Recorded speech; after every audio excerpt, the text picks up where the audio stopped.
অবুজ প্ৰাণৰ গধুৰ পাপৰ অজান মন্দৰ বন্দিত কালবাৰী ফালে নৈ যেন বৈ গৈছে যীশু য'ত ক্ৰুশবিদ্ধ। প্ৰভু যীশুখ্ৰীষ্টৰ নামত আপোনাক অভিনন্দন।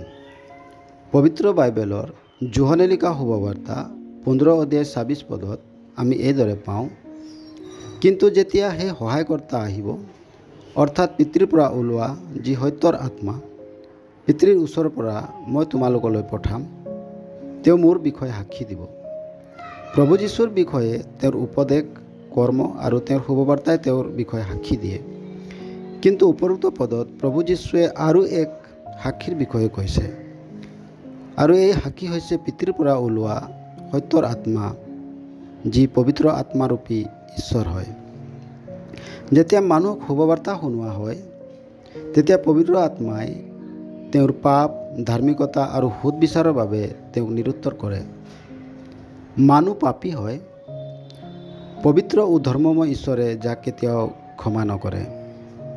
সুদবিচাৰৰ দিনা ঈশ্বৰে তেওঁবিলাকক অনন্তকলীয়া জুইত পেলাব।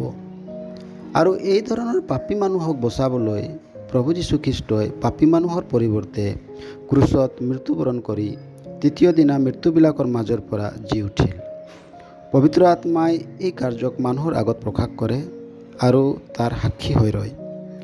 এইকাৰণে যিকোনোৱে যীশুক প্ৰভু ও মুক্তিদাতা ৰূপে গ্ৰহণ কৰে, তেওঁ পৰিত্ৰাণ পায়। কিন্তু যিকোনোৱে প্ৰভু যীশুক তিৰস্কাৰ কৰে, তেওঁ দুখী বুলি প্ৰমাণিত হয়। আপুনি শুভবাৰ্তা ও পবিত্ৰ আত্মাৰ সাক্ষৰ প্ৰতি কি ধৰণৰ প্ৰতিক্ৰিয়া বা সঁহাৰি দিয়ে?